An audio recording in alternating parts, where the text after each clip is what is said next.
Malir express way जे मुतासिरीन खे वॾे वज़ीर जो सलाहकार ऐं तक जो चूंडियल एमपीए मुतमइन न करे सघियो। मुतासिरन 15 अक्टूबर जुमे ॾिहाड़े मेमण ॻोठ खां पाकिस्तान होटल ताईं एहतजाजी रैली कढण जो ऐलान कयो आहे। रूट बदिली न थियण जी सूरत में ॿिए मरहले में शटरबंद हड़ताल कई वेंदी। मेमण ॻोठ में मक़ामी ज़मींदारनि जो हंगामी इजलास थियो, जंहिं दौरान मलीर एक्सप्रेस खे पुराणे रूट ते तामीर करण ख़िलाफ़ एहतजाजी तहरीक जो ऐलान कयो वियो। उन मौक़े ते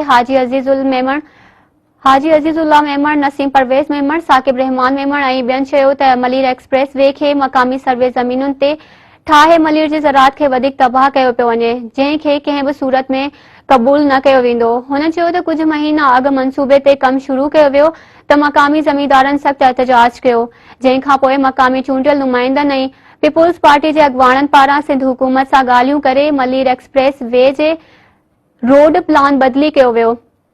पर कुछ ॾींहं खां वरी पुराणे रूट ते मलीर एक्सप्रेस वे जे हवाले सां कमु शुरू कयो वियो आहे। हुननि अपील कई त असांखे तरक़ी ते को बि एतिराज़ न आहे, पर तरक़ी जे नाले ते मक़ामी आबादगारनि खे थींदड़ ज़ुल्म खां रोकियो वञे ऐं मलीर एक्सप्रेस वे जे रूट बदिली करे नदी जे ॿिए तरफ़ मुंतक़िल कयो वञे।